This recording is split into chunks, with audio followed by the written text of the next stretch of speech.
Gold loan से पैसा कमाओ। यस, ये कोई मैजिक नहीं।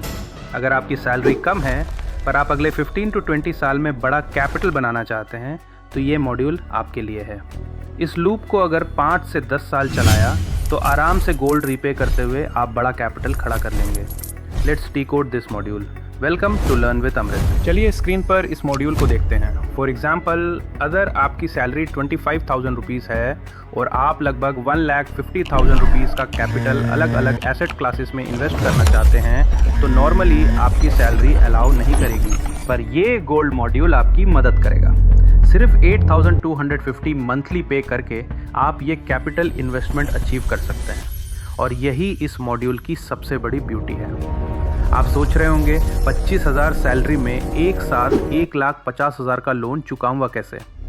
यहीं आती है स्ट्रैटेजी। फॉर एग्जाम्पल, अगर आपको 1,50,000 रुपीज़ का कैपिटल चाहिए तो हम इस लोन को और अपने गोल्ड को 4 पार्ट्स में डिवाइड करेंगे, यानी 37,500 के 4 अलग अलग गोल्ड लोन्स, जिसमें हर लोन के लिए मान लीजिए 5 ग्राम सोना प्लेज रखा है।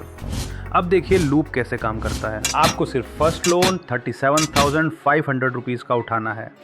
इस मॉड्यूल के हिसाब से आपको इस लोन अमाउंट का लगभग 22% मंथली पे करना है, जो बनता है 8,250 रुपीज़। और एग्जैक्टली 5th मंथ में आपका पहला लोन क्लोज हो जाएगा।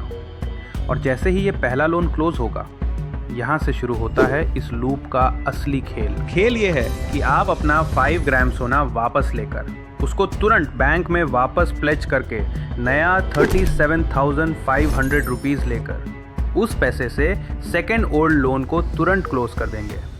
पर यहाँ एक रियलिटी चेक सुन लो। अगर इन 5 महीनों में गोल्ड का मार्केट रेट गिर गया तो बैंक आपसे एक्स्ट्रा पैसा या एक्स्ट्रा गोल्ड जमा करने को कह सकता है। लेकिन अगर सब सही रहा तो 5वां महीना में आपका दूसरा लोन क्लोज हो गया और एक नया लोन 1 साल के लिए ओपन हो गया। इसके बाद आपका फोकस शिफ्ट होगा थर्ड ओल्ड लोन पर। वापस वही 8,250 रुपये भरना शुरू कीजिए। ठीक 10th मंथ पर वो थर्ड लोन भी क्लोज हो जाएगा। वहाँ से फ्री हुआ सोना फिर से प्लेज करके आप 4th ओल्ड लोन को तुरंत क्लोज कर देंगे। रिजल्ट क्या निकला? 1 साल के अंदर आपके चारों ओल्ड गोल्ड लोन्स क्लोज हो गए। आपके पास अब सिर्फ 2 नए लोन ओपन हैं और आपने सक्सेसफुली 1,50,000 रुपये का कैपिटल मार्केट में इन्वेस्ट कर दिया है, बिना किसी बड़े EMI स्ट्रेस के। पर रुकिए, इस मॉड्यूल की कुछ बहुत ज़रूरी कंडीशंस हैं जो वीडियो के एंड में बताऊंगा, तो स्किप मत करना। उससे पहले देखते हैं कि आखिर इस 1,50,000 रुपये का करना क्या है। अब आती है एलोकेशन की बारी। देखो दोस्तों, एक बात पहले ही क्लियर कर दूं, मैं यहाँ कोई स्पेसिफिक प्रोडक्ट या म्यूचुअल फंड बेचने नहीं आया हूँ। पूरा मॉड्यूल मेरा अपना पर्सनल एक्सपीरियंस और एक प्रैक्टिकल कैलकुलेशन है। इस पैसे को आप अपनी मर्जी से अलग अलग जगह डाल सकते हैं और जो भी रिटर्न्स बनेंगे वो ऑब्वियसली मार्केट परफॉर्मेंस पर ही डिपेंड करेंगे। लेकिन अगर मेरी स्ट्रैटेजी के हिसाब से देखें तो इस टोटल अमाउंट को हम बहुत स्मार्टली डिवाइड करेंगे। 30% निकाल लो अपने पर्सनल एंजॉयमेंट के लिए, ताकि लाइफ में EMI की घुटन न महसूस हो। 20% हम डाल सकते हैं PPF में लॉन्ग टर्म सेफ्टी के लिए, और 20% FD में किसी इमरजेंसी के लिए।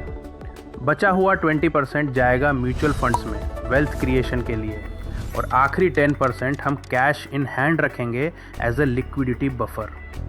बस यही वो कैपिटल है जो आगे चलकर आपके लिए मार्केट में कंपाउंड होगा। लेकिन दोस्तों, जैसा मैंने शुरू में कहा था, इस मॉड्यूल को हकीकत में एग्जीक्यूट करना इतना आसान नहीं है। इसके लिए कुछ बहुत ज़रूरी चीज़ें पहले से सेट होनी चाहिए। सबसे पहले और सबसे ज़रूरी है आपका तगड़ा माइंडसेट। दूसरा, आपके रिक्वायर्ड लोन अमाउंट के हिसाब से आपके पास सोना होना चाहिए। लेकिन एक प्रैक्टिकल सीक्रेट सुन लो, बैंक कभी भी एक सोने के पीस पर 4 लोन नहीं देगा, तो आपको अपने सोने को 4 अलग अलग आइटम्स में बाइफरकेट करना ही पड़ेगा। और हाँ, वो सोना HUID वाला होना चाहिए।